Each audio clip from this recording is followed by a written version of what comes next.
Mississippi FFA, get on your feet and get loud. It's tunnel time!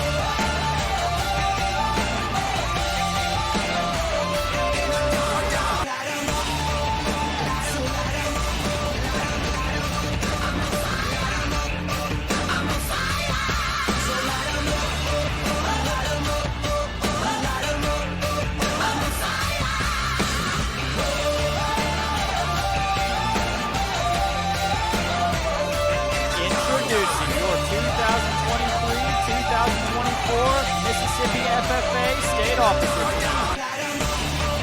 Your sentinel from the Clarkdale FFA chapter, Connor Todd.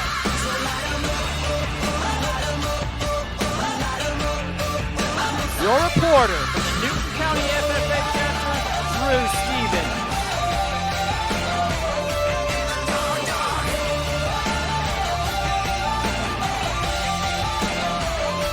State Treasurer from the Neshoba Central FFA chapter, Brody Sanderson.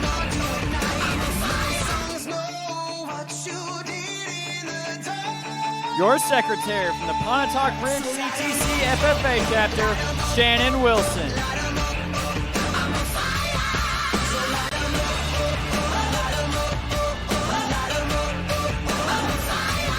Your Vice President from the Newton County FFA chapter, Josie Johnson.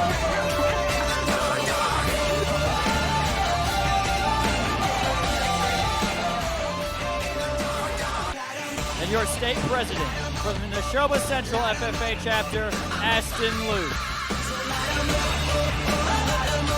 And the Session 5 advisor, Tyler Carroll from Clarkdale.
Convention Hall will come to order.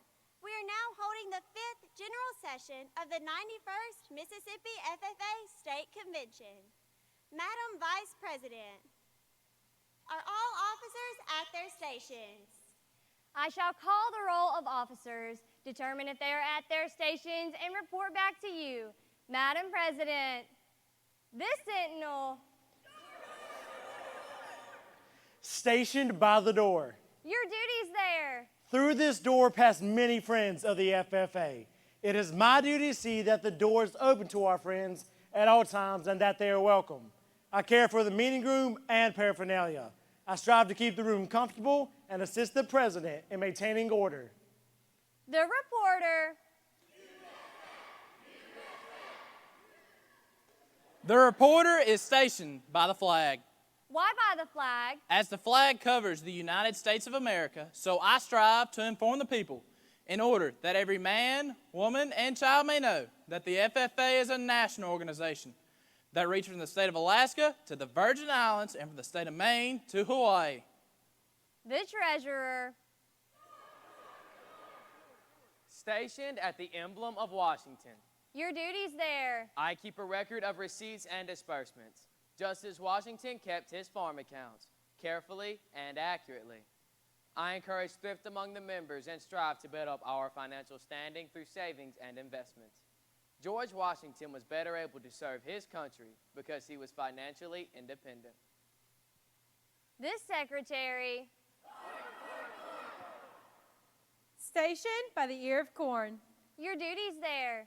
I keep an accurate record of all meetings and correspond with other secretaries wherever corn is grown and FFA members meet. The advisor. Here by the owl. Why stationed by the owl? The owl is a time-honored emblem of knowledge and wisdom. Being older than the rest of you, I'm asked to advise you from time to time as the need arises. I hope that my advice will always be based on true knowledge and ripened with wisdom. Madam Vice President, why do you keep a plow at your station? The plow is the symbol of labor and tillage of the soil. Without labor, neither knowledge nor wisdom can accomplish much. My duties require me to assist at all times in directing the work of our organization. I preside over meetings in the absence of our president, whose place is beneath the rising sun. Why is the president so stationed? The rising sun is the token of a new era in agriculture. If we will follow the leadership of our president, we shall be led out of the darkness of selfishness and into the glorious sunlight of brotherhood and cooperation. Madam President, all officers are at their stations. Thank you, Madam Vice President. The Secretary will call the roll of members. I am pleased to announce that at this, the 5th General Session of the 91st Mississippi FFA State Convention, that there are 437 registered members and guests present, Madam President.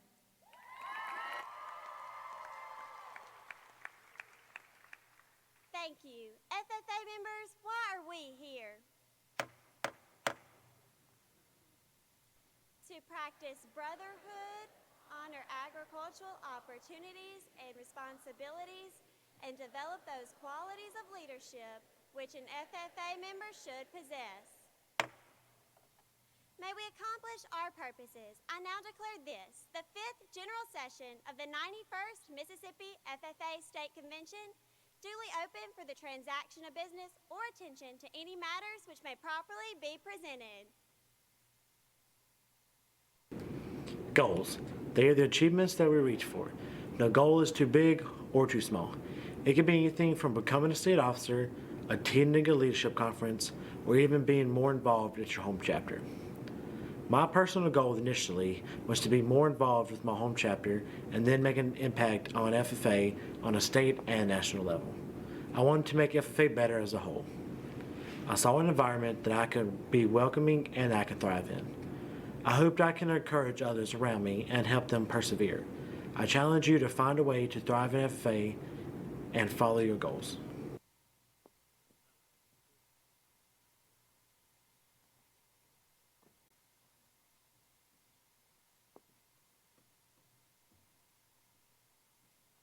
The head chair of this session is someone who is always willing to listen and be there through thick and thin.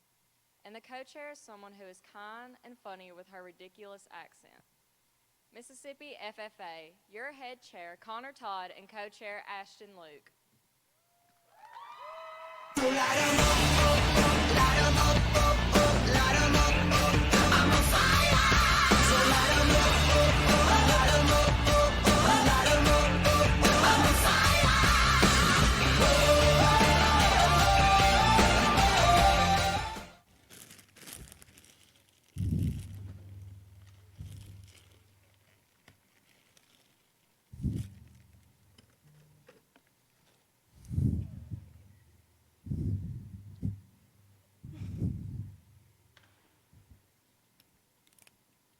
I love s'mores!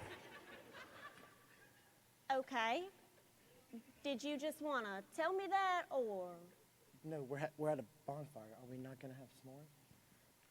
Connor, this is not that type of campfire. like me to do? I have the marshmallows right here. Well, apparently we need to go over goals because somebody didn't understand the assignment. Well, I guess instead of not eating delicious s'mores, we can kick off the 5th general session of the 91st Mississippi FFA State Convention.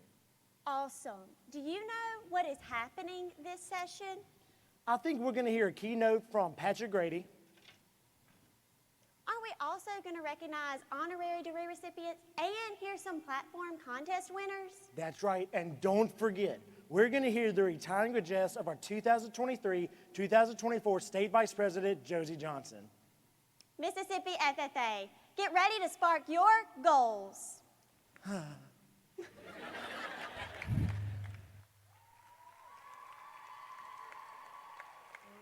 We're leaving this city behind right now. Let's gather by the campfire light and sing this song. Kiki Waka! Hanging out with someone new, then falling out of a camp canoe. What's that smell? It's on your shoe, Kiki Waka! Got a s'more in my hair, mosquitoes in our underwear. Showers broke, but we don't care, Kiki Waka! This is our home away from home, away from home, away from home. But watch your back, a bear just stained my phone. Kiki Waka, Kiki Waka, Kiki Waka, Kiki Waka, Kiki Waka, Kiki Waka.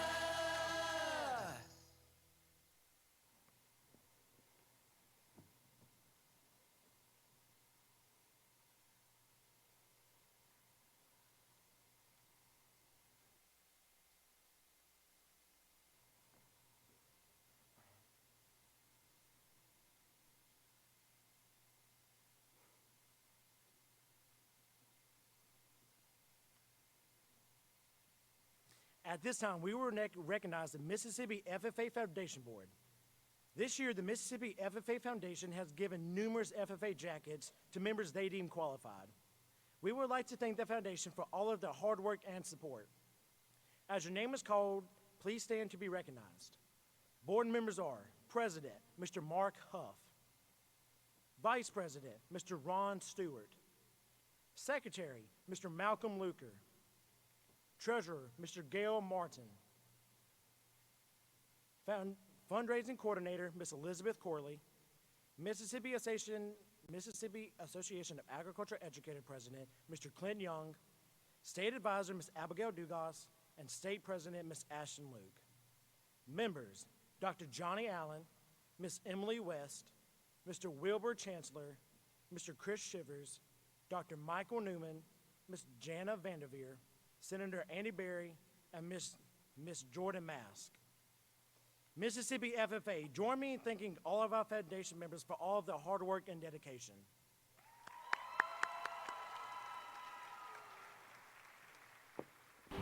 The C.M. Brewer FFA Leadership Conference Center, located in Raymond, Mississippi, has served the Mississippi FFA as well as other student organizations for over 30 years. The FFA Center is dedicated to Mr. C.M. Brewer, who was a decorated veteran and advocate for FFA and agriculture education. Mr. C.M. Brewer served during World War II and was stationed overseas during active wartime. He began teaching agriculture to veterans in 1949 and was eventually retired as the State Supervisor of Vocational Agriculture in 1982. The center honors his memory by upholding high standards. Mr. C. The center is housed on a beautiful landscape. The area is home to native flora and fauna and has a pond on the premises as well. Visitors will likely see many small animals and birds and are encouraged to take a walk through the nature walk to appreciate the well-maintained grounds. The center? It has been a huge help to student leaders and teachers alike over the years. When students need to stay overnight, it is capable of housing 120 people. The center has many accommodations for students to enjoy, including an ice cream machine, pool, basketball hoop, volleyball court, and an outside pavilion. This FFA Center has housed many leadership conferences, student events, and team-building activities for FFA and other student organizations. The C.M. Brewer Center serves as the headquarters for FFA events and planning. We hope to see you soon at the Mississippi FFA Center.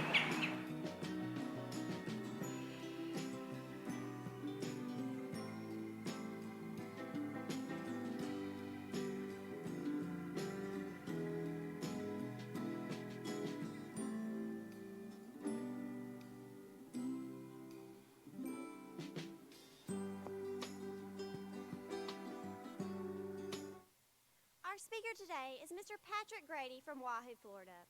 Mr. Grady is a former Florida FFA state officer, middle and high school agricultural educator, and FFA advisor and recipient of the American FFA degree. He has more than 2 decades of experience traveling full-time throughout North America, inspiring and encouraging individuals to do their best in all their endeavors. He is the author of a book entitled Who Packs the Parachute and co-author of Teen Power 2 and the book Teen Power and Beyond. He has a wonderful wife, 1 beautiful 28-year-old daughter, fantastic 27-year-old twins, 1 boy, 1 girl, who are all active FFA members, 4 sisters, 2 brothers, 9 nieces, 10 nephews, 3 dogs, 10 hogs, 2 mini chickens, and a partridge in a pear tree. The title of his presentation is A Humorous Look at Leadership. Mississippi FFA, please help me in welcoming Mr. Patrick Grady. Well done. Mississippi FFA, how you doing? That's great. As you heard, my name is Patrick Grady, and I actually live in a place called Wahoo, Florida. So one time, everybody say, Wahoo! That's awesome. And chances are nobody knows where Wahoo, Florida is. We're about an hour northeast of the Tampa International Airport. And the thing I will tell you that I'm most proud of in my life is that I was a member of the FFA all the way through high school, served as a state officer in Florida, was a vocational agriculture teacher is what they called it back then, FFA advisor, but even better, all 3 of my children were active FFA members. So I'm proud of that right there. But I think the awesome thing about this organization is it gives each and every one of us the chance to have a different experience because there is something for everyone. How many of you, by show of hands, remember being in the 8th grade? Remember being in the 8th grade? When I was in 8th grade, I had an amazing teacher who taught a subject matter that I was not real good at, and that was English. Her name was Miss Connors. Miss Connors did something for us as students that she required of every student in her class. All of you have done this. We had to go to the library, but you're more sophisticated here in Mississippi. You probably call it the media center. And we had to go to the library and check out a book. If you've had to do that, put a hand up. She made us read the book. If you've had to do that, put your other hand up. Not only do we have to read a book and we had to check out that book, we had to sit and we had to write a book report about what we read. If you've done that, put 2 hands in the air. But I love to read stories about ordinary people who choose to do extraordinary things. And Miss Connor took it an additional step. Not only did we read the book, not only did we write the book report, we had to stand at a small podium in her classroom and deliver that book report as a speech in front of our classmates. And honestly, I was absolutely terrified, scared to death. But I told you I love stories about ordinary people who do extraordinary things. The story I read and presented was about a lady by the name of Wilma Rudolph. Wilma Rudolph was born premature at only 4½ pounds on a small farm in the backwoods of Tennessee. When Wilma was 4 years old, she was stricken with 3 terrible illnesses. She had double pneumonia, scarlet fever, and a horrible, terrible disease called polio. And the combination of those illnesses left Wilma with a paralyzed and useless left leg. The doctors and nurses told Wilma's family she will never walk. Her mother's only response to that was a line from a favorite hymn that they would sing in her church. Her mother would say that Wilma could climb her highest mountain if only she would take 1 step at a time. The first step that Wilma ever took was a very painfully massaged step. They had to teach her to walk with an ugly steel brace that they strapped and buckled to her left leg. And you might think that she stood up and started walking, but it didn't come that easily. It actually took Wilma 5 torturous years. 5 years to learn to walk with that steel brace on her leg. When she was 9 years old, she went to a doctor's appointment and sat in the chair. while the doctors and the nurses were in the corner discussing her future, her prognosis, they heard a noise. When they turned and looked, the noise was Wilma, who had reached down. She had unbuckled that steel brace from her leg and dropped it on the floor. Then, with nobody's help, no assistance whatsoever, Wilma stood up and she took one solitary step without the brace on her leg. When she was 13 years old, three things happened to her. First, she entered a Tennessee high school. Second, Wilma Rudolph joined the track team. And third, she assumed the nickname Limpy Rudolph. And the reason is because she would actually limp into last place in every single event. But after each bitter loss, she would shout above the laughter of her teammates and her friends, and she would tell them, I will never give up. I will never, ever quit trying. Finally, one day, Wilma did win a race. Now, with a feel of victory in her heart, she began to run with a wild determination and a reckless abandon until one day she not only won a single race, but she won every race she entered in the entire track meet. And on that particular day, her teammates changed her nickname to Lightning Rudolph because of her lightning fast speed. Her senior year in high school, she's at a track meet. She's run her events, and she and her teammates have won.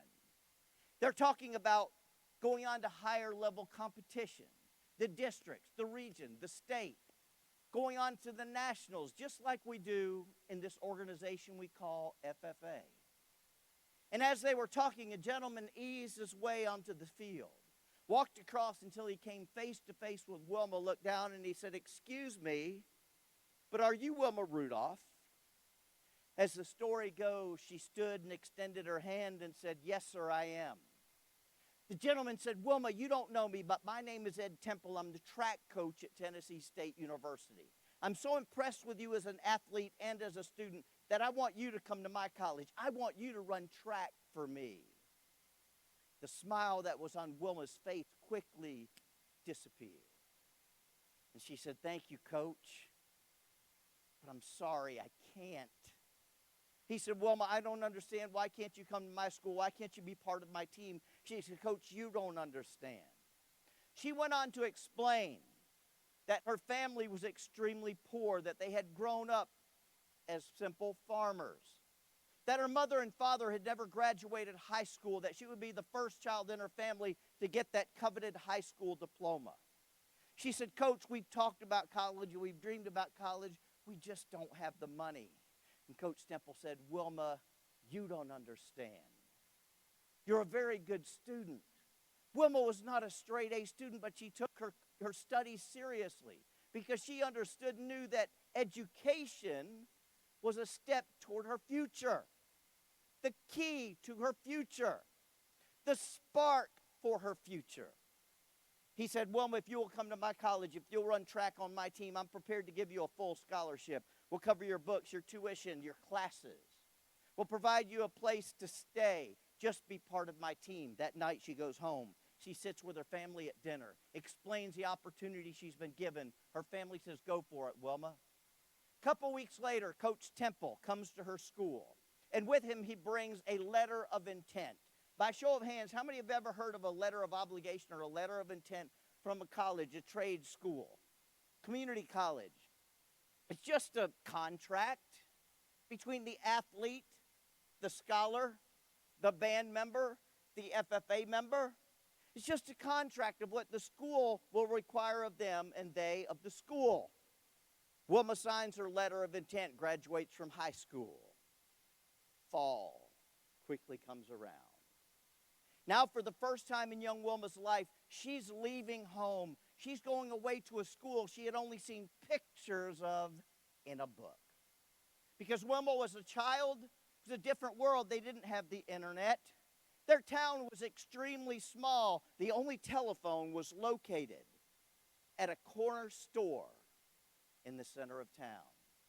Only the wealthiest of the wealthy had televisions. Wilma had nothing. So she's heading away to a college, again, she's only seen pictures of. She goes into her room, she gathers her meager belongings. When I say meager belongings, Wilma Rudolph had it rough. Her family, again, farmers. She was one of 22 children in her family. A simple meal, a meal on the table at the end of any given day was success for the Rudolph family. She goes in her room, and when she heads away to school, she has basically the clothes she's wearing, the shoes on her feet, everything else she carries away in a brown paper sack she'd gotten from the grocery store. I think too many times in life we put success, we base it upon material possessions. But I believe true success comes from the experiences we have and the lives we create through the support of our families, through the encouragement of our FFA advisors and those people that care so much about us in our own communities. When she gets away to school, things change for her, though. Mom and Dad are not there every day saying, baby, get up, get ready for school. Now she has to show up for practice. She has to make sure her schoolwork is done. She has to take more accountability for herself and her actions in order to create that future. But Wilma did exactly that. And she worked so very hard that in 1960, Wilma Rudolph earned the right. She didn't get her name drawn out of a hat. She wasn't a lucky lottery number winner. She earned the right to represent the United States of America in the International Olympics in Rome. I'm curious, by show of hands, how many have ever watched the Olympic Games on television? In 1960, the Olympic Games, the events themselves, are very similar to what they are today. Just like your competitive events that you competed in this week are very similar to the same ones that I competed in when I was your age. Yes, the technology has changed, but at the Olympic Games that year, the events just about the same. Imagine, if you will, a tremendous stadium with thousands of people from around the world gathered to watch the athletes representing their countries, gathered to help support and encourage them. On the field are athletes who are preparing themselves both mentally and physically. When you went into your CDEs, how many of you sat there and envisioned, what is it going to be like when I'm in front of those judges? What's it going to be like when my hard work, my dedication, the passion I have for my competition, for my chapter event, whether it was an individual or a team event? What's it going to be like when I actually get there and compete against the best in Mississippi? It made me make it to Indianapolis and compete at the national convention. Same thing with the athletes. The only difference is as they're warming up, people are sitting in the stadium and they're looking down on the field and they're watching Wilma Rudolph. She was of particular interest to almost everybody in the stadium that year. How? Number one, she was an unknown black athlete. Number two, something was obviously wrong with her left leg because everywhere she walked with a limp. People were sitting in the Olympic Stadium that year asking questions out loud. They weren't whispering. They were saying, what's she doing here? What's the United States trying to prove? Everywhere she walks, she limps. Something's obviously wrong with her left leg. There is no way she's going to win these events. These events, this race is over for the United States, and it hasn't even started. But they discovered what Wilma Rudolph was doing in that particular stadium that particular year. Because when that starting pistol cracked, Wilma tore down that cinder path in a world record 11 seconds and captured her first Olympic gold medal.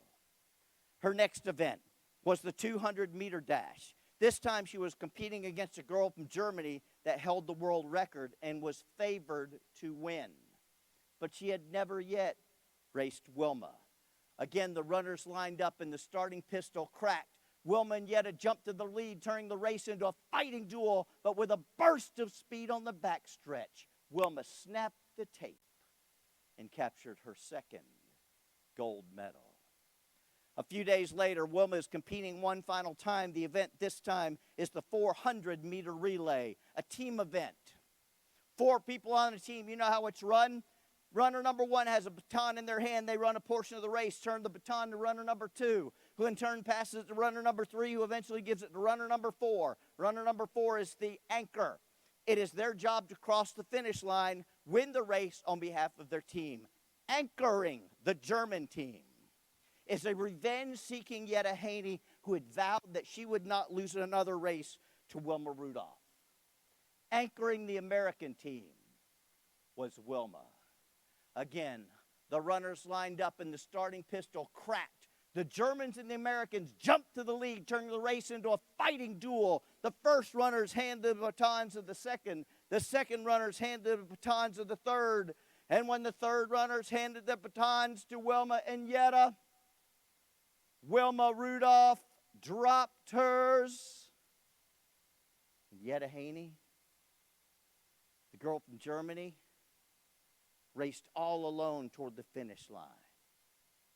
Wilma's Olympic dream was over. Her thrill of victory was through. But instead of quitting, instead of giving up, she kept hearing those words of encouragement from her coaches, from her family, from her friends that kept running through her mind that said, Wilma, never give up, never give up, never give up. Less than 100 meters from the finish line, Wilma reached down and she grabbed up that baton in one hand. And in what Olympic records have come to call a miracle today, she pulled up next to Germany's Jetta Haney. The two raced neck for neck, stride for stride. 90 meters go, 80 meters go, 70 meters. 100,000 people are on their feet yelling wildly because they knew they weren't just watching another race. They were witnessing a miracle.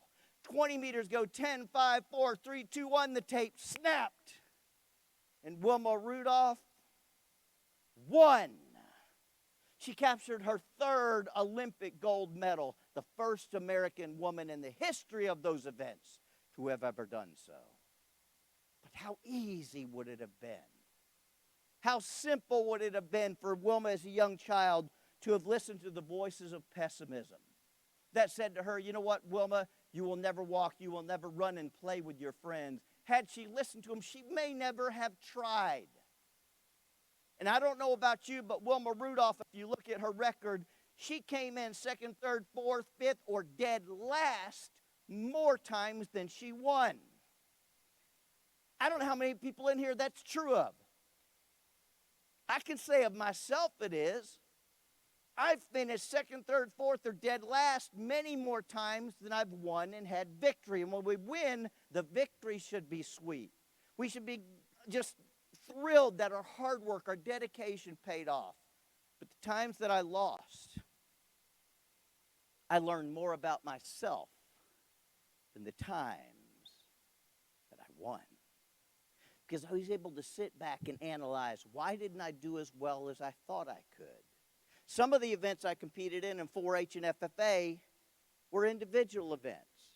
And I realized because I wasn't dedicated enough, I didn't work hard enough, I let myself down.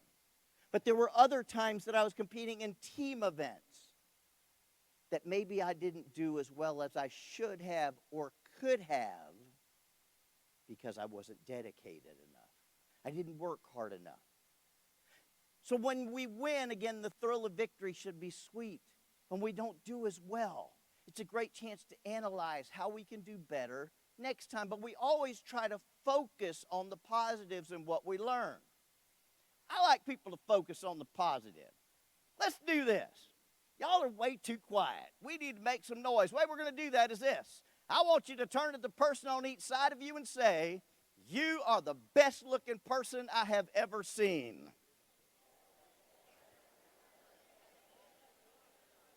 That's good. Now if you would, I want you to turn back to those same people and say, I was just joking.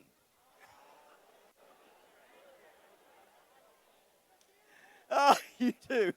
I know that's just wrong, but I like to do it. Anybody in here have brothers and sisters? Anybody in here have brothers and sisters that are of pain? Yes, Some of you are pointing like you're right here. I came with them. I grew up in a big family. There's 9 children in our family, and I told some of the people that were in my workshops yesterday and today about a little bit about this, but I have 3 awesome children myself. My wife and I, at the end of this month, we will celebrate 35 years of glorious matrimony.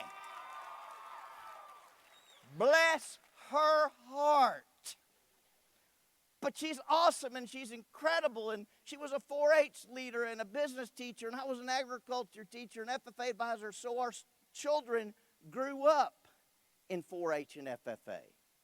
But I tell you this, I travel a lot. Like I'm lucky, I leave tomorrow morning out of the huge Columbus International Airport. And it's also, I think they change tires there and they do people's hair, or they do all kinds of stuff. But I fly out of that airport, and I'm looking forward to it at 6 a.m. while some of y'all are still sleeping. And I get to go home for a couple days. Then I head to Houston, Texas, and I'll be out there, and then I go on to Anaheim or something like that. So I travel a lot working with teachers, students, and all types of organizations, and I love what I do. Where did it begin? It all began in 4-H and FFA by giving a young person from Florida like myself the opportunity to have amazing, incredible, awesome advisors who said, Patrick, guess what you're going to do? What? You're going to be on our parliamentary procedure team. Okay. How many of you have participated in events because your FFA advisor said, guess what you're going to do? That's right. Yeah, you know what I'm talking about. So a number of years ago, our children were, my oldest daughter, Brittany, lives in Birmingham, Alabama. She was just going into 9th grade. And we have twins. When Brittany was 18 months old, we had boy-girl twins, Ashley and Brandon. They were in 8th grade. Well, I had been on a 9-day road trip all across the country. Flying to the Tampa International Airport, it's about 9 o'clock at night. I know from experience, by the time I get off the plane, get to the parking lot, and get in my truck and drive home, it's going to be about 10:30. I called the house. I said, baby, I'll be home about 10:30. She said, okay, I'll see you then. Pull into the place at 10:30. My wonderful, awesome, incredible wife, Roseanne, has these things she has to do. In my workshop, we were talking about some of these things. One of the things, you might know somebody like this. Before she goes to bed at night, kitchen has to be clean. She says, I want to go to bed with a clean kitchen. I want to wake up to a clean kitchen. If we go on a vacation somewhere, she will make sure the house is clean. That's her thing. I do everything outside. She does everything inside. I walk in the house. Keep in mind, I've been gone for 9 days. I walk in. She's in the kitchen cleaning up. I said, hey, baby, Daddy's home. That's right. She laughed just like you did. And she said something that some of you may have heard in your own homes. Maybe you heard it when you were a child. Maybe as a parent you've said it. I said, hey, baby, Daddy's home. And she said, mm-hmm. And you need to talk to your son. Anybody ever heard that? It's interchangeable. Your son, your daughter, your son, your daughter. How many of you advisors have children? That's right. And when you walk in the house, if that child does something good, whose child is it? Mama's baby. That's mama's baby. When they do something not so good, that daddy's child, the mom will pass ownership of their own flesh and blood that quick. You need to talk to your son. I said, what did my son do? She said, when I picked them up from school, I was driving them home. And I said this, have you ever heard this question from a parent? You got homework? Yes, ma'am. Take care of that when we get home. How many of you have heard that? So we get home. Ashley and Brittany go to their bedrooms. Apparently they're working on their homework, but not your son. Your son went into the study. In the study is the family computer. Said Brandon was in there on the computer. Shall I walk down the hallway? Brandon, have you done your homework? No, ma'am, not yet. You need to take care of that. Yes, ma'am. 15 minutes later, walking down the hallway, Brandon's still in there on the computer. Brandon, have you done your homework? No, ma'am, not yet. You need to take care of that. Yes, ma'am. Have you heard that over and over? Yep. About 20 minutes later, she said, I'm walking down the hallway. I look in there. He's still on the computer watching funny YouTube videos. I don't know how it is in Mississippi, But I know how it is at my house. In my house, when you hear your first, your middle, and your last name, oh, it's time to move and move now. Roseanne looks in there. She says, Brandon Patrick Grady, have you done your homework? No, ma'am, not yet. She said, you need to get upstairs now. Said he got up. He walked down the hallway. He climbed the stairs to his bedroom. She said, your son has been in his room all night. Only time he came out is when we ate. Came downstairs, had a great conversation with Ashley and Brittany, but not Brandon. Brandon gave us the silent treatment. I know none of you would ever give an adult the silent treatment. He said nothing during the meal. Said we had a great conversation. Only thing he said was this when he was done. May I be excused? She said, yes, you may. Said he walked down the hallway, climbed the bedroom, stairs up to his bedroom, said your son has been in his room all night. He has not talked to me. He has not talked to his sisters. Patrick, you need to talk to your son now. And I said, yes, ma'am. So I walked down the hallway, climbed the stairs, go up to his bedroom. Tap, tap, tap, walk in the door. He's not asleep yet. Hey, buddy, I'm home. Mm-hmm. I've been gone for 9 days. Mm-hmm. I heard you're mad at your mama. Hey, I was just happy he wasn't mad at me. You know what he said? Mm-hmm. I said, what'd she do? Mm-hmm. You're going to tell me why you're mad at your mother. Mm-mm. I said, Brandon, I know why she's upset with you. She told me already. I'm just trying to help fix the problem. You going to tell me? Mm-mm. He's just grunting at me. Have any of you had somebody just grunt at you? Mm-mm. That's it? Now, let me tell you this. As a leader, one of the things we try to do is set a goal or a destination, a program of activities, whatever we want to call it, for our chapter. But it's also to be aware of there's challenges out there. Whether it's teamwork, whether it's accomplishing goals and objectives. I said, as a leader, and let me clarify something. You do not have to have a title to be considered a leader.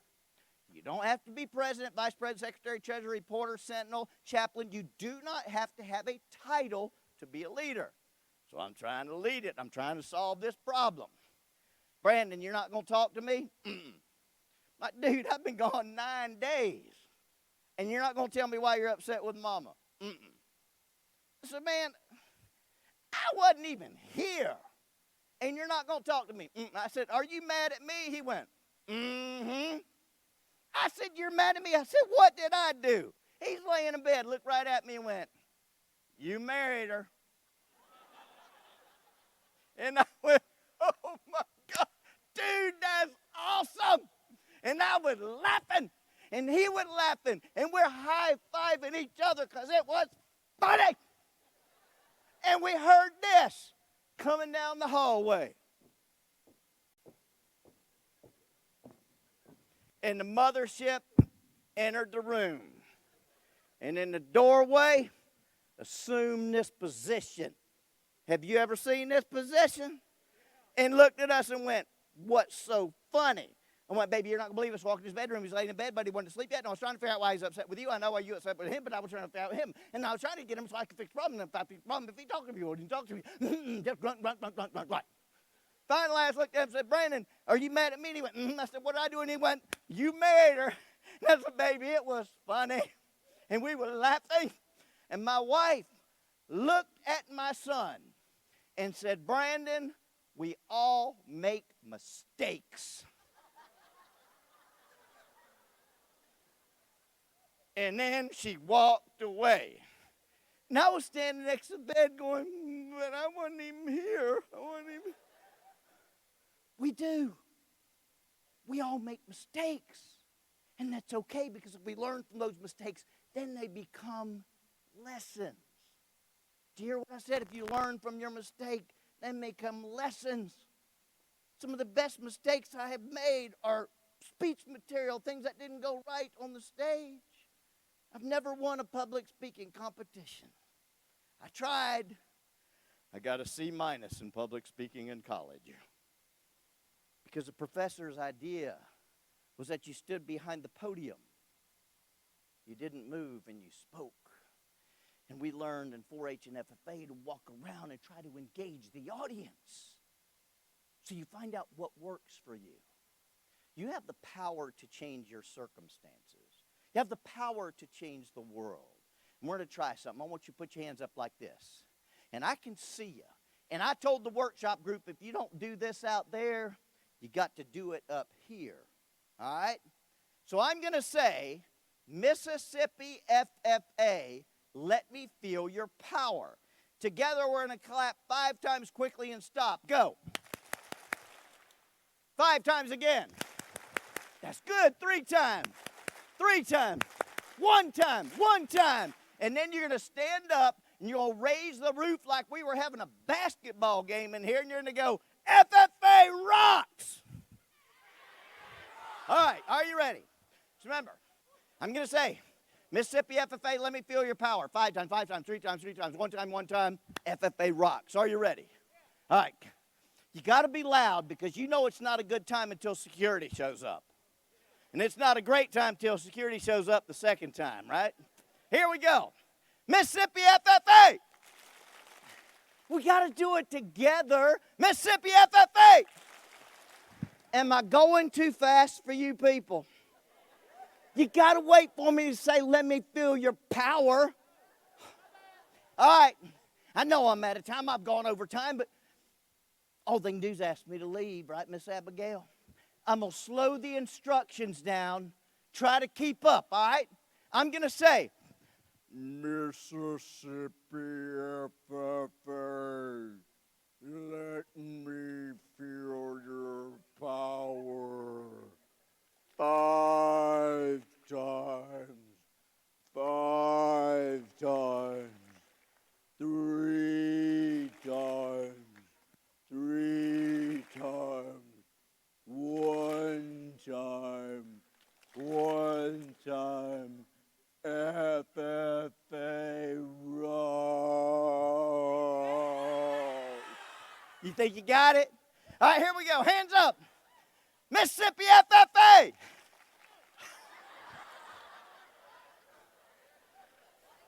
It's just sad, ain't it? Just sad. Remember, let me feel your power. Here we go. Mississippi FFA, let me feel your power. FFA rocks. You rock. Thank you for letting me be here. Keep it rolling, baby.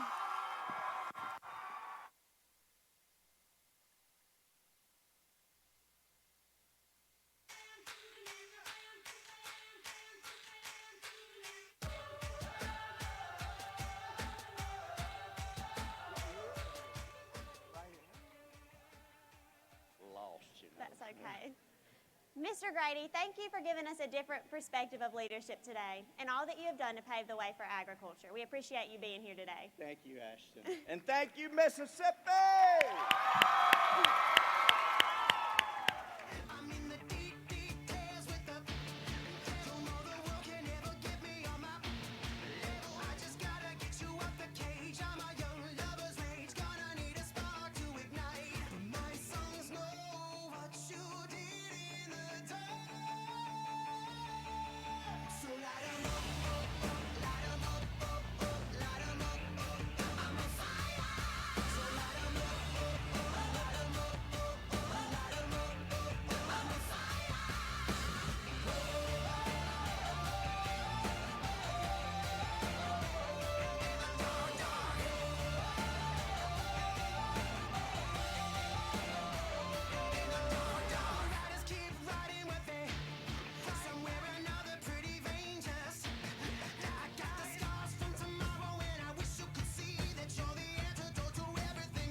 At this time, we will be presenting a few of our state contest awards.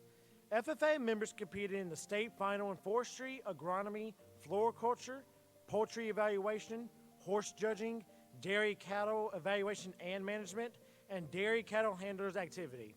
In alphabetical order, we will call the names of the top 3 teams or individuals to the stage. Then we will represent their placings. In the Junior Forestry event, which is sponsored by First South Farm Credit, we have members from the Manatachee, Puckett, and Stringer FFA chapters.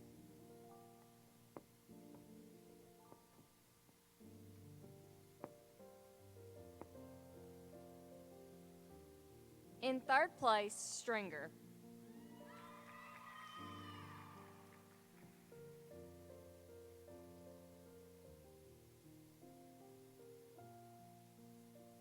In second place, Manatachee.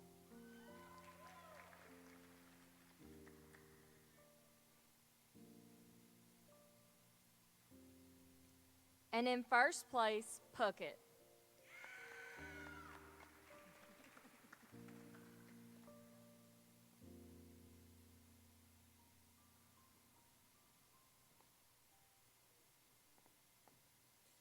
In the senior agronomy event, we have members from the Alcorn Central and Mize FFA chapter.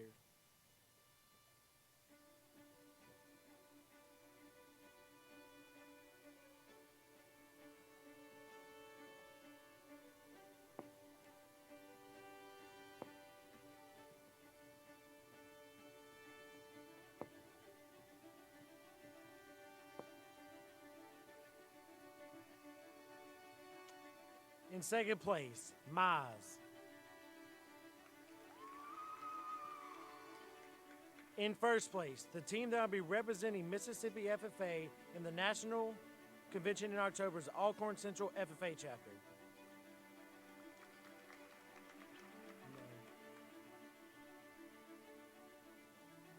I am sorry, guys. Please bear with me. In the senior forestry event, we have sponsored by First South Farm Credit. We have members from the Manatachee, Puckett, and Purvis FFA chapters.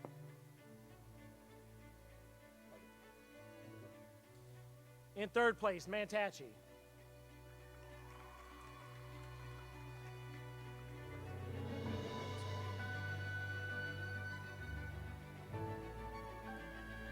In second place, Purvis. In first place, the team that will be representing Mississippi at the National FFA Convention in October is the Puckett FFA chapter.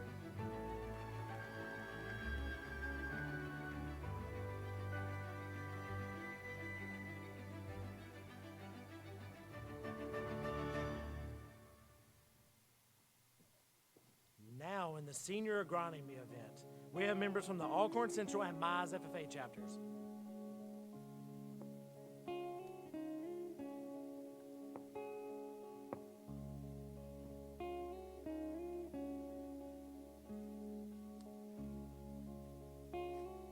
In second place, Mize.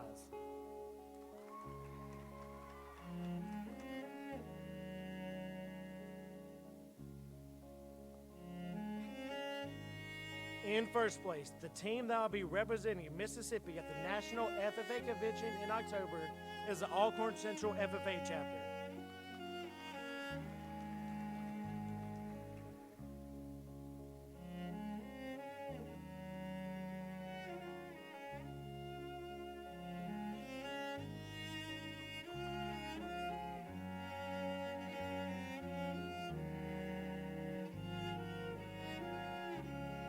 In the Junior Floriculture event, we have members from the Houston, Pine Grove, and Tremont FFA chapters.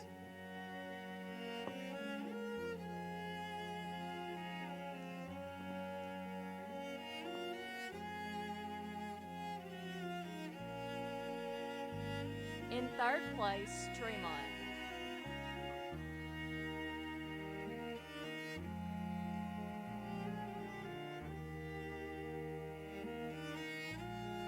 In second place, Pine Grove.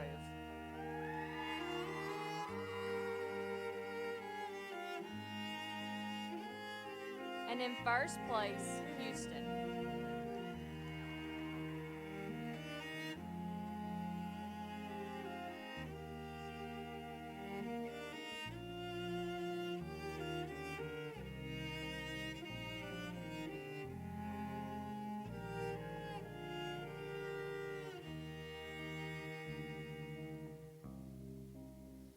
senior full culture event. We have members from the League Central, Oxford, and Starkville Millsaps FFA chapters.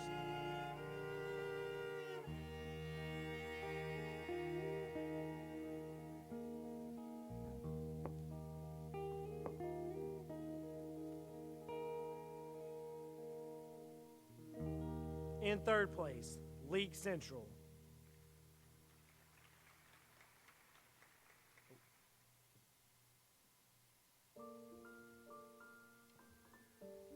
In second place, Starkville Millsaps.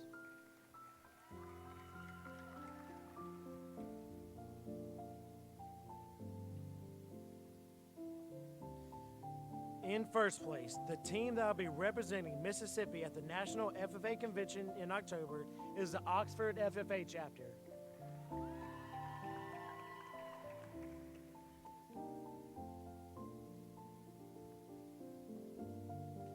Congratulations to all of our contest winners.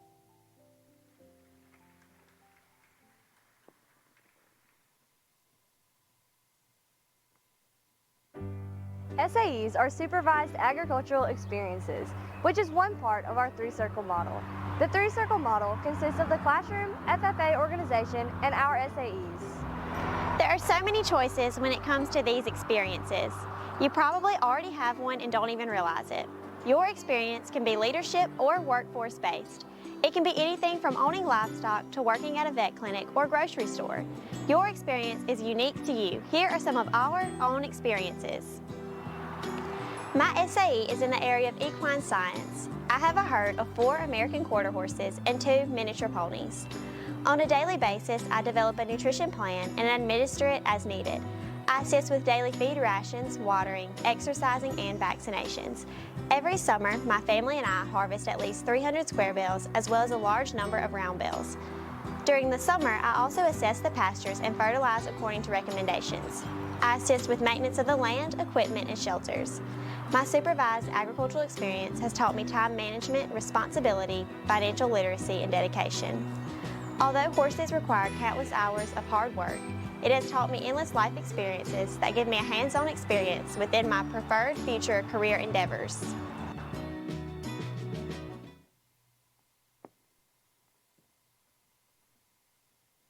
Please join me in welcoming Ms. Jessica Smith and Ms. Lila Joe on behalf of Southern Ag Credit and Mississippi Land Bank for a special presentation.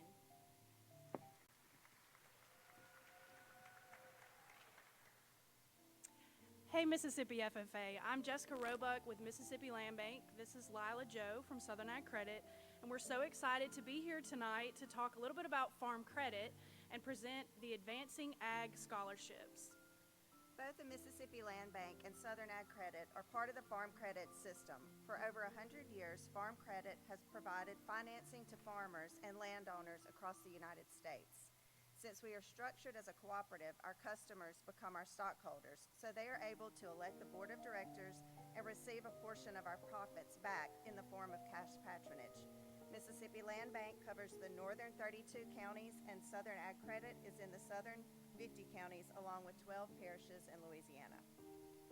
Together, we share Farm Credit's mission of supporting rural communities and the agriculture industry with reliable credit, consistent reliable credit, and financial services. From a small beef cattle farm to a large row crop operation, we help finance all aspects of the ag industry, and we understand the importance of advancing ag forward through technology, policy, advocacy, and beyond.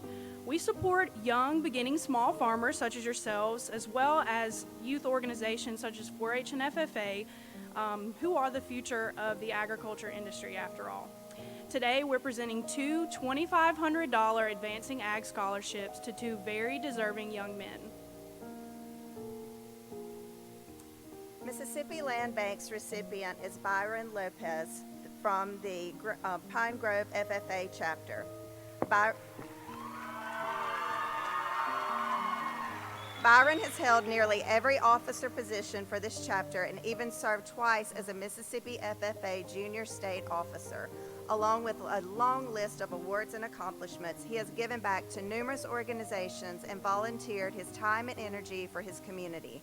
Byron will be attending Northeast Community College with further plans at Mississippi State to pursue a degree in agricultural education. Byron says he aims to help develop a new generation of individuals who will contribute to the advancement and sustainability of agriculture through education, advocacy, and community engagement.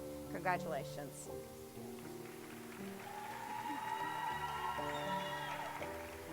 The recipient for Southern Ag Credit is Jazabrian Span from the Brandon FFA chapter.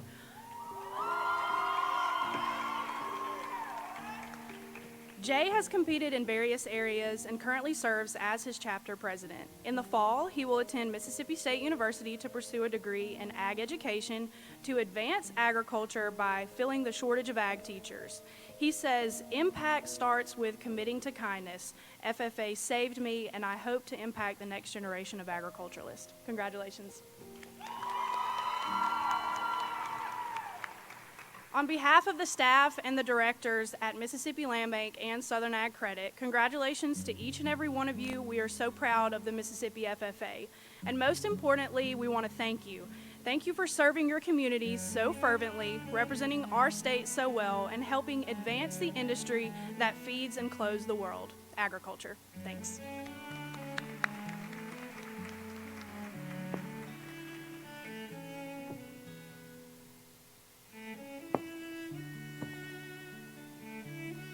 Thank you, Ms. Jessica Smith and Ms. Lila Joe, for the continued support of the Mississippi FFA Association.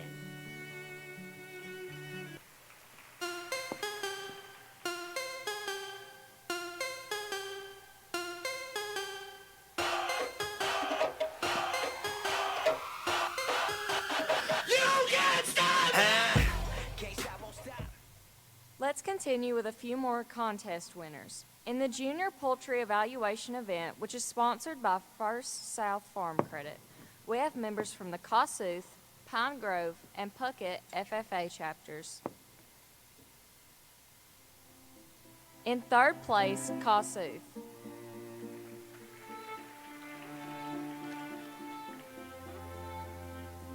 In second place, Pine Grove.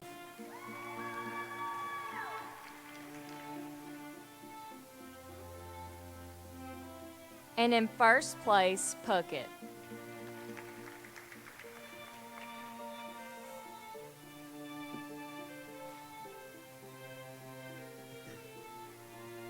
In the Senior Poultry Evaluation event, which is sponsored by the First South Farm Credit, we have members from the Leake Central, Northeast Jones, and Puckett FFA chapters.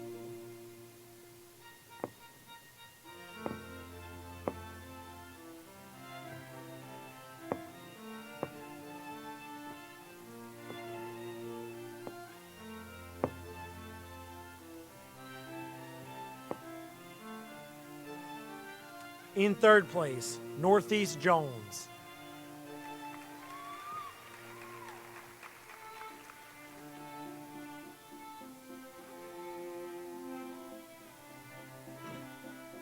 In second place, Leake Central.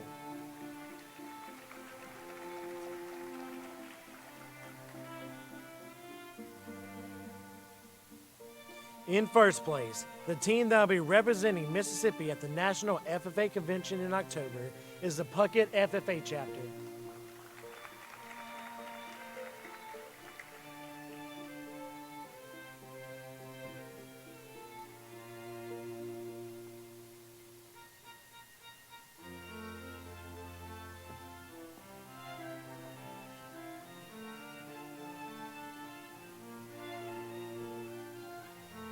In the Junior Horse Evaluation event, we have teams from the Houston, Pine Grove, and Puckett FFA chapters.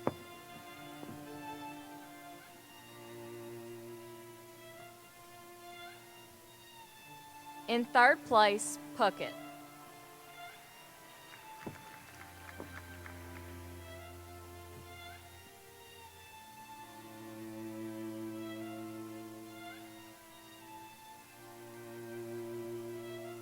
In second place, Houston.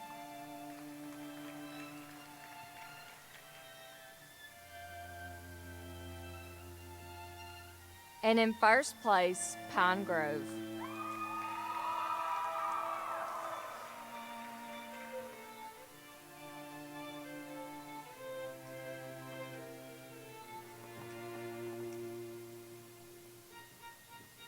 In the senior horse evaluation event, we have teams from the Mize, Pine Grove, and Pontotoc Ridge Career and Technical Center FFA chapters.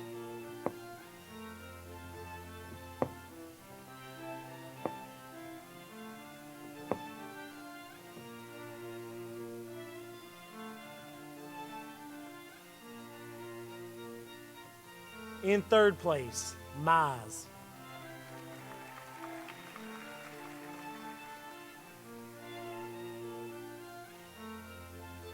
In second place, Pontotoc Ridge Career and Technical Center.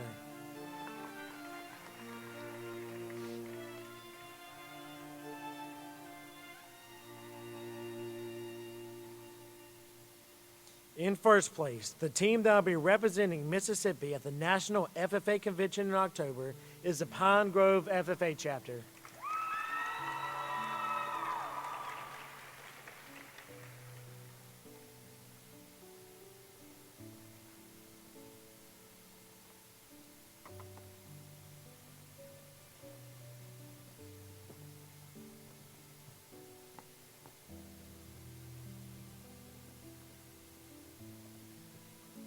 In the Junior Dairy Cattle Evaluation and Management event, we have members from the Greene County, Kossuth, and Pine Grove FFA chapters.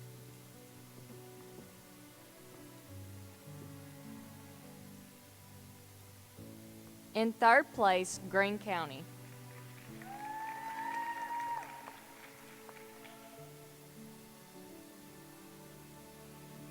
In second place, Pine Grove.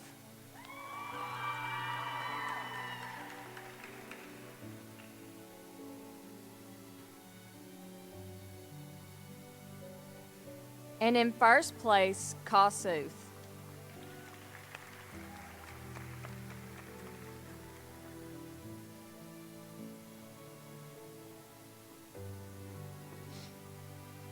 In the Senior Dairy Cattle Evaluation and Management event, we have members from the Greene County, Lee County, and New Site FFA chapters.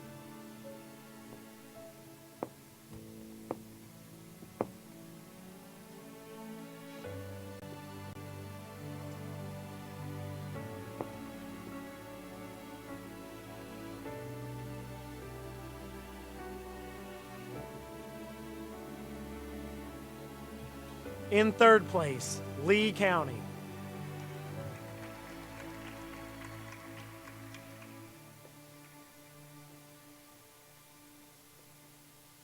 In second place, Greene County.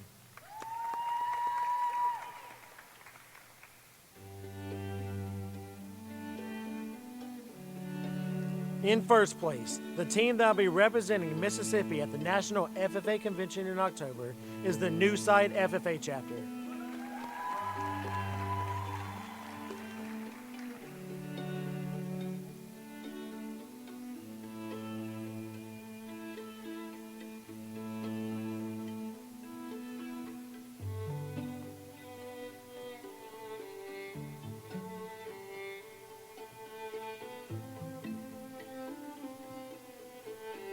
In the Dairy Cattle Handlers event, we have members from the Enterprise Lincoln, New Site, and Walnut FFA chapters.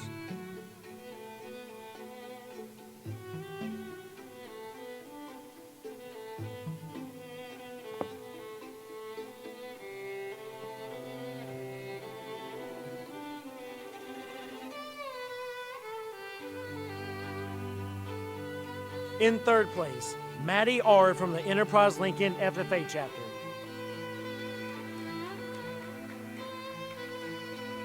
In second place, Lee Taylor from the New Site FFA chapter.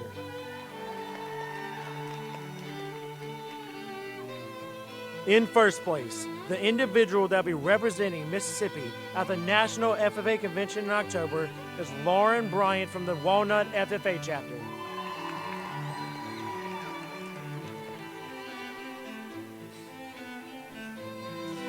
Congratulations to all of our state contest winners.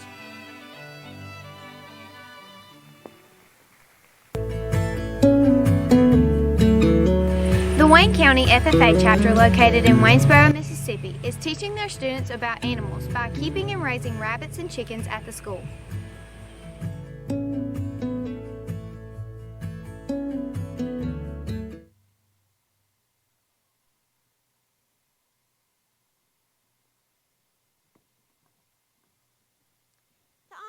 FFA degree is an honor that is bestowed upon individuals who show consistent support to our organization. These individuals have provided exceptional service to agriculture, agricultural education, or FFA. We would like to express our immense gratitude for the impact that these individuals have made personally and professionally. It is always a pleasure to receive honorary members into the FFA. The purpose of this ceremony is to recognize from time to time the efforts of others made on our behalf. Madam Secretary, please read the section of the National Constitution which provides for honorary membership. Article 5, Section 3. Honorary membership. Farmers, school superintendents, principals, members of boards of education, chapter advisors, teachers, staff members in agricultural education, business people, and others who are helping to advance agricultural education and the FFA and who have rendered outstanding service may be elected to honorary membership by a majority vote of the members present at any regular meeting or convention. Will the officers take their places beside me? Will the candidates please rise?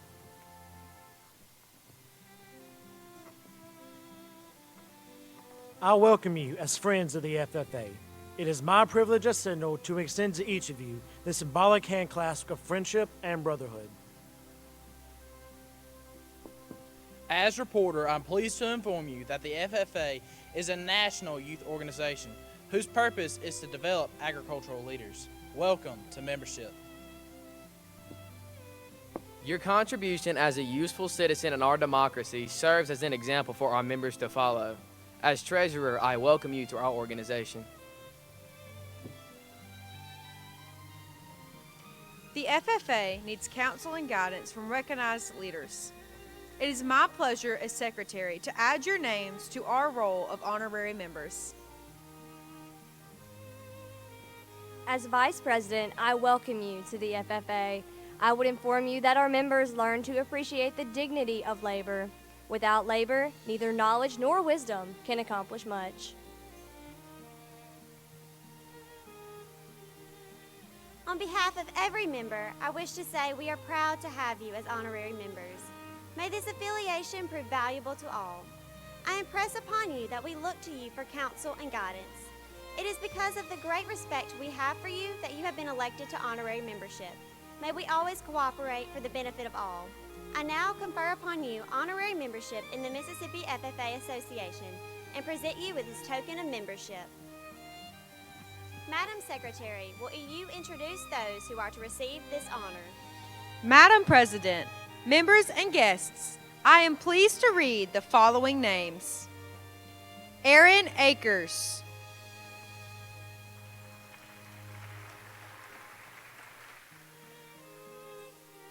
The late Randy Anderson.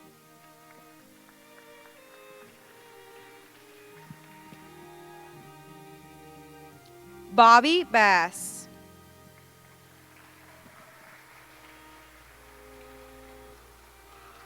Jackie Branning.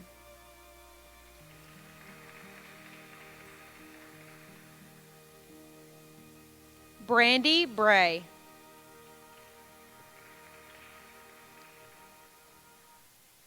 Tyler Carroll.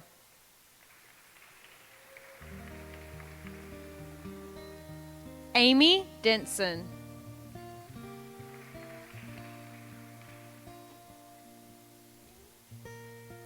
Kenneth Georgia.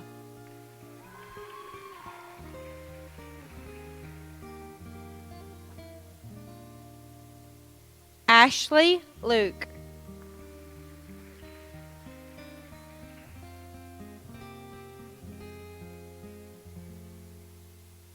Jamie Mazingo.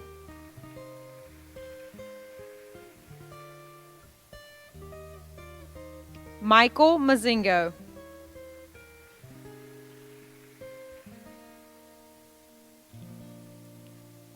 Shirley McKnight.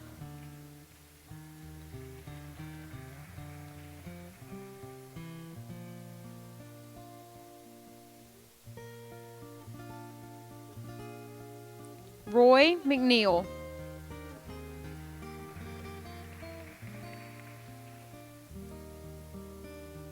Andy Milling.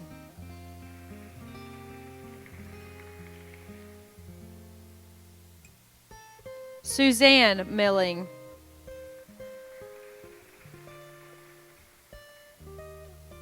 Ryan Nelson.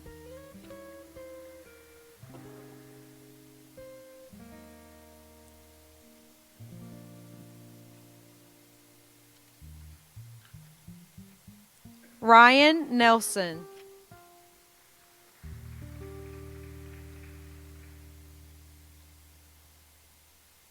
The late Angie Pickett.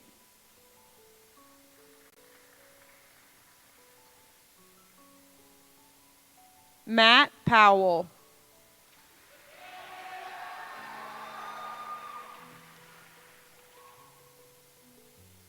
Dylan Sanderson.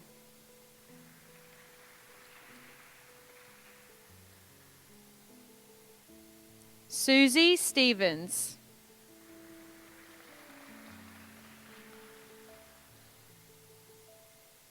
Jason Street.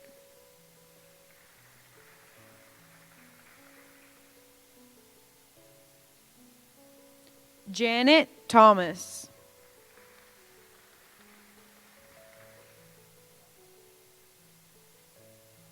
Olin Thomas.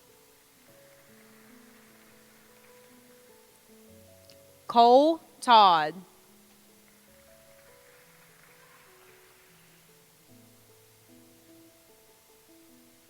Kurt Todd.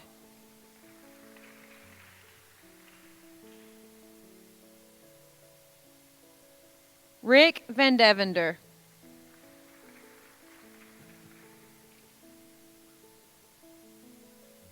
Chris Vowell.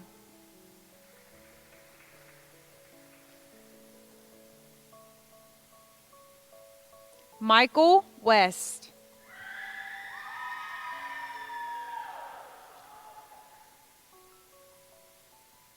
The late Travis Wilson.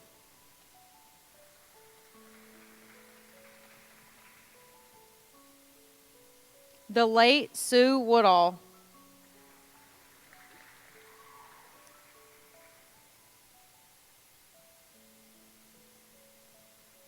And Clint Young. Congratulations again to all of our honorary state FFA degree recipients.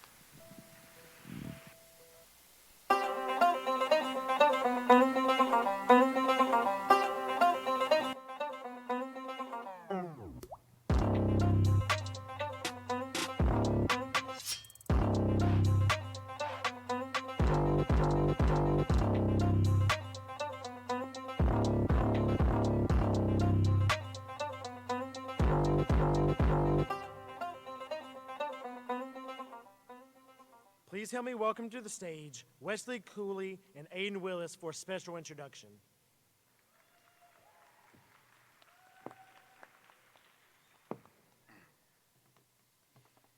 Josie, I don't even know where to start with you.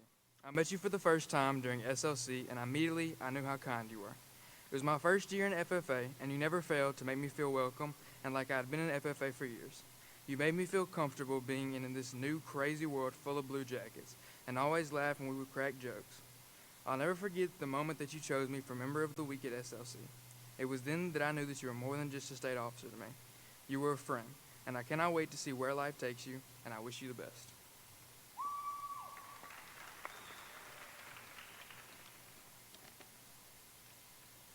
Josie Jean Johnson, where do I even start? You are one of the most caring and loving people I know. From the time we met when I was a freshman to now, you have inspired me so much. Whether we are late to leave for a competition because you have overslept, or just sitting around sharing jokes, there is no doubt in my mind that you have left your mark on many members in this association. I'm beyond proud of you for accomplishing so much this year, and I can't wait to see you embark on your future endeavors.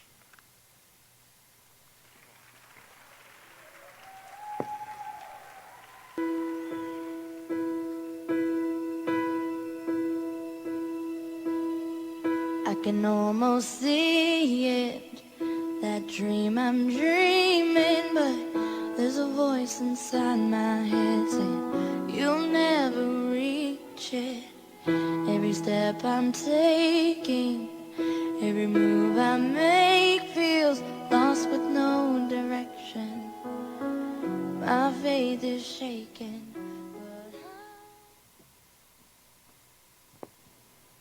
We all know those tough decisions, right? Like where to eat for supper, Chick-fil-A or Cane's, McDonald's or Wendy's, or what to get on your pizza, or what to get on your plate at a buffet line. Okay, I might be a little hungry. Let's switch gears. How about where do you want to go to college? What do you want your college major to be? Where do you want to live? Tough decisions, right? But what about decisions that are being made in the dark? When you know, whichever decision you make, a monumental change is going to occur. Resilience, the ability to recover quickly from difficult conditions. Imagine this. You're on the treacherous slopes of the Himalayas, trying to achieve your long-awaited goal of scaling Mount Everest, the tallest mountain in the world. But it is freezing cold. Your feet burn after each step, every breath more difficult to take in than the last, and suddenly night has caught up to you. That last bit of light has faded away, and it is pitch black. You stop, feeling defeated, not being able to see what lies ahead. You look up in desperation for something to tell you to keep going, but clouds cover the sky, blocking your view of anything at all. But in an instant, something catches your eye. You no longer see that field of clouds as it was, but what lines each one of them. The moon, as if to say, hey, I know you can't see me, but I am still here, is peeking through the clouds, creating a silver lining around them. This sight gives you just enough hope and perseverance to climb your mountain. A poet named John Milton wrote about the silver lining. He explained that every cloud has a silver lining. He explained that even in the dark times and the difficult situations, there's a hopeful or bright aspect to it. You simply might not see it at first.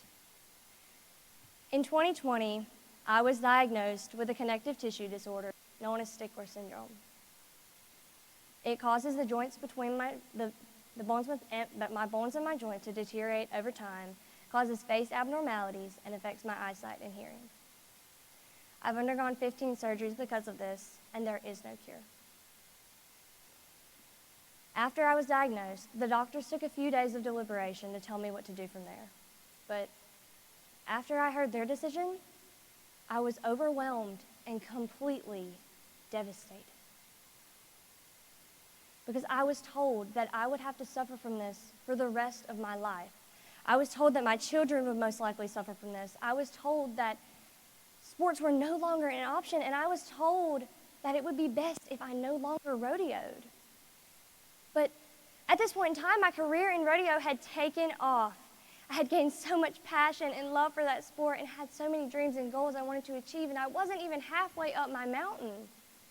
I had so many things I wanted to do and so many places I wanted to go, but that beautiful world became dark because I actually agreed. I agreed to give in, and I agreed to give up. I didn't know whether to just give in, accept it, or take that risk against their recommendation. I was lost. My heart sank in defeat, and there was no light. But on the other hand, life is so short. Was I really just going to let someone else decide the fate of the thing that in that moment was the most important to me? Because I realized that a risk is just a percentage. It does not mean the worst will happen. They're scary, yes, but the potential reward is so much greater. I chose to compete because I found that light within the tunnel. I saw a beautiful view atop my mountain of a goal. My silver lining was my dreams, my end goal that I was so very passionate about. It was the point I hoped to achieve one day. But now I understand that my silver lining is to help spread awareness about my struggles to others and help them understand that they are capable of whatever they set their mind to. Let me ask you a question on a different topic. How many of you are picture takers? Show of hands. I'm the world's worst.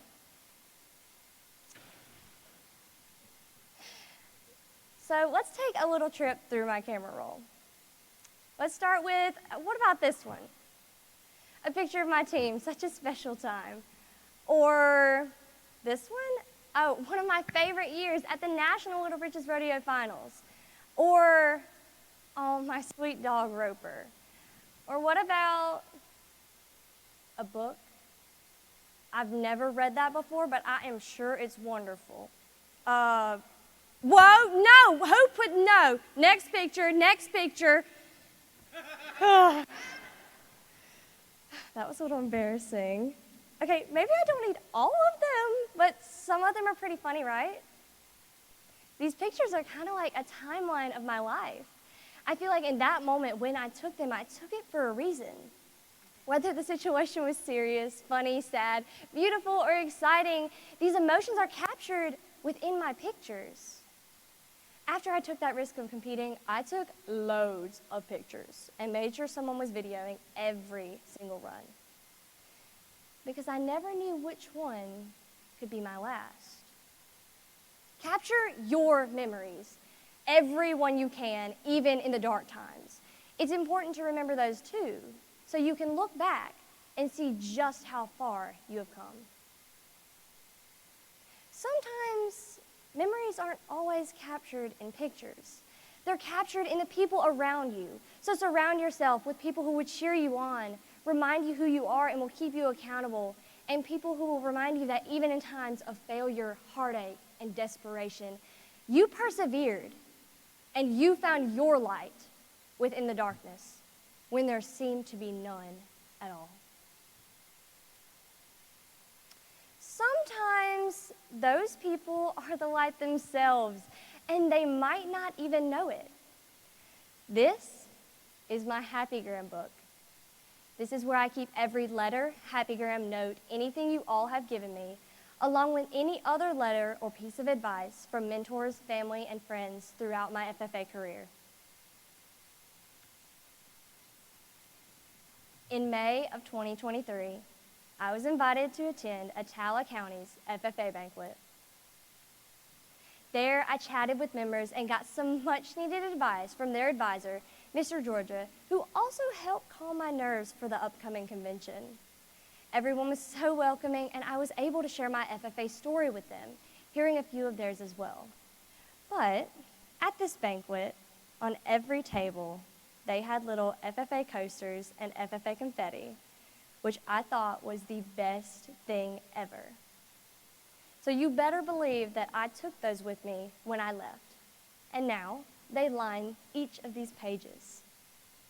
It's the little things like this that help me remember the good days, the days I cherish, and the days I never want to forget.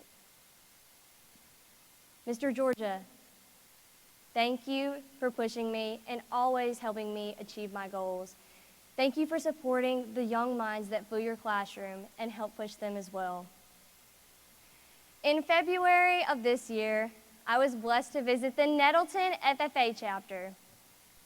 Here, I got to see their hard work put into effect. That same day I was there, their chapter officers were visiting middle school classrooms, recruiting their future members, and doing so with passion.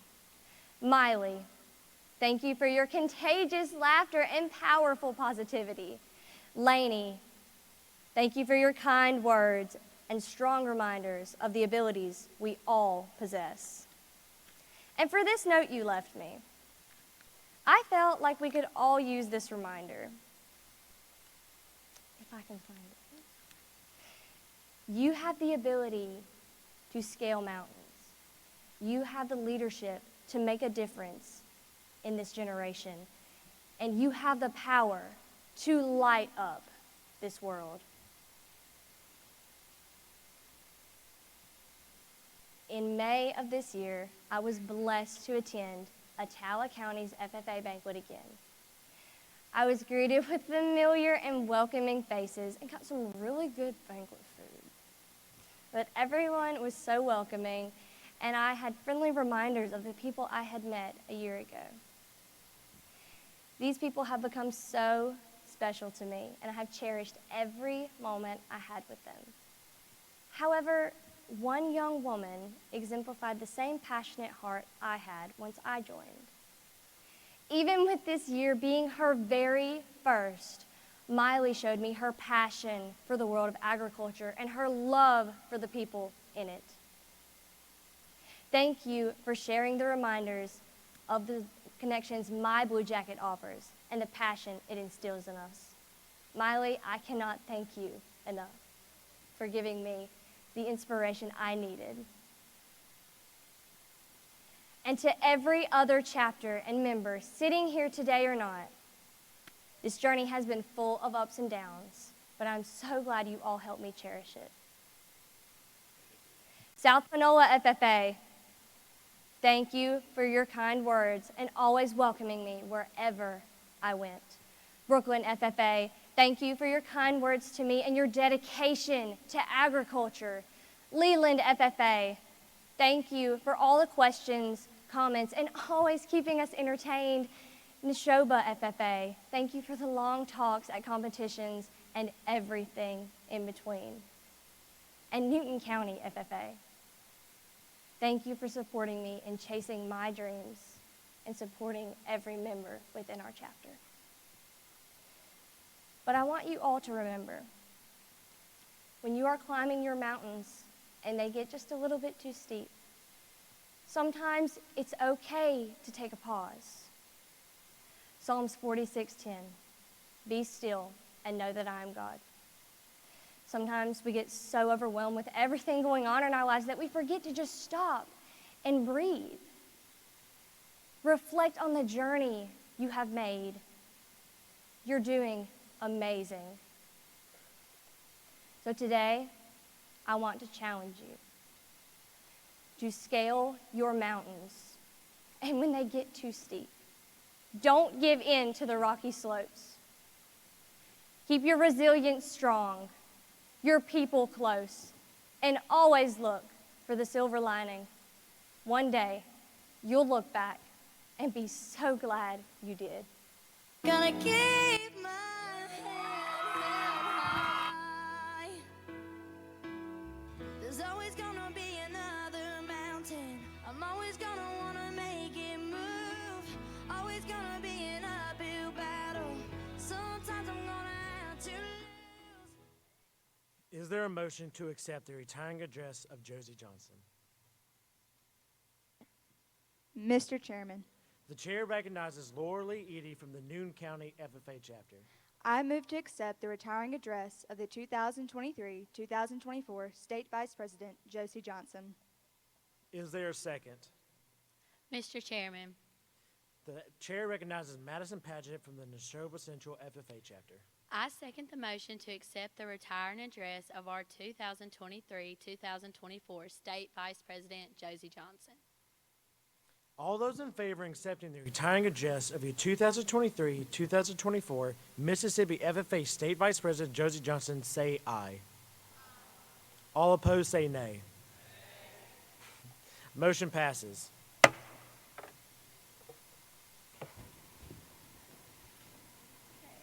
Hey. Josie, you have always been a light to us all. You are a real goofball of the team.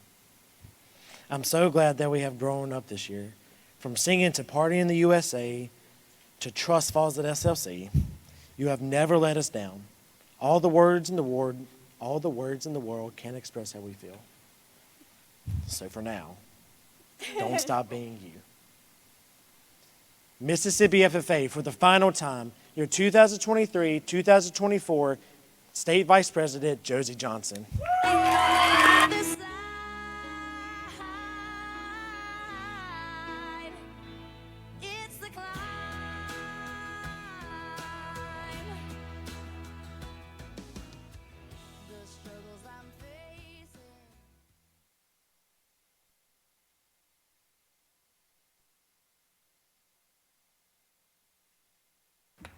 Dad, thank you for dealing with my crazy schedule, all the talks and advice, and giving the best hugs. Your jokes never fail to make me laugh, and even though they can be a little corny at times, I love you so very much. Rah-rah, thank you for being such a great role model in my life.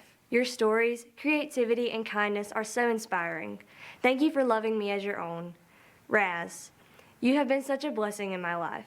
I can't thank you enough for all the encouraging words and great adventures. I know you've always got my back, but I also know you still haven't quite figured out how to properly park a vehicle yet. But thank you for joining me on this great adventure. I can't wait for many more. Mama, where do I begin?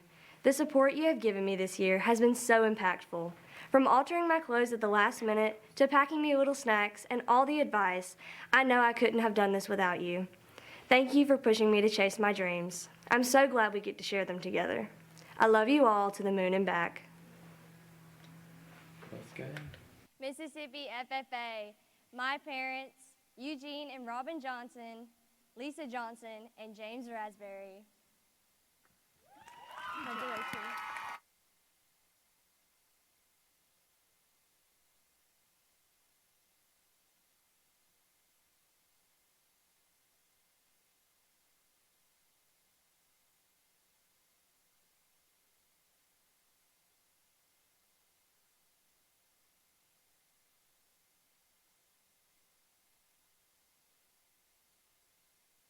Mr. Breland, from the beginning of my FFA career, you have pushed me to become the leader you knew I could become.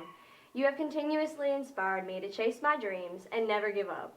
Corny jokes, crepe murder lessons, and all, I'm so thankful for everything you have taught me and for dealing with my countless questions and overthinking. Mr. Hall, you never fail to brighten up a room or give a laugh when needed. I can't imagine karaoke without you now. I don't think my hearing will ever recover. But even with your questionable singing skills, you're always there, cheering us on and pushing us to dream big and reach higher. Mr. Carroll, your contagious laughter and kindness are so abundant and show through each and every one of your students. You spread a positive impact among anyone you meet and are always sure to give them a laugh when they need one. Thank you for all of your advice and helping me find my passion since day one. I couldn't imagine being where I am today without you or your banjo skills. Thank y'all all for everything. I'm so blessed to have met each of you. Mississippi FFA, my advisors, Mr. Thomas Hall, Mr. Matthew Breland, and Mr. Tyler Carroll.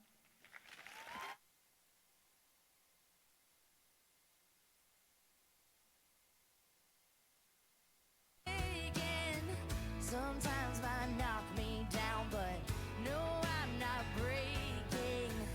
I may not know it, but these are the moments that... Madam Secretary, do you have a record of any further business which should now be transacted?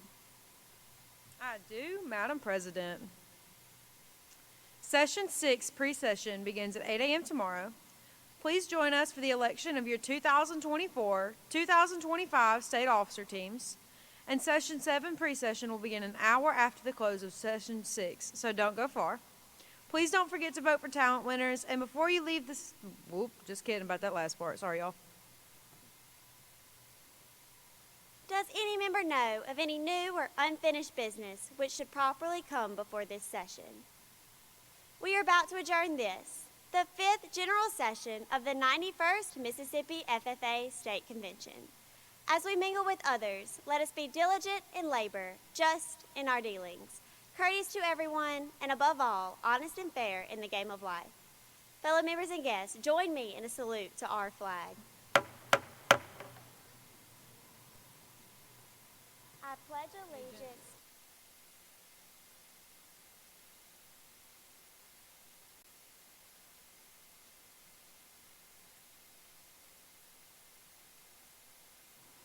I now declare this session adjourned.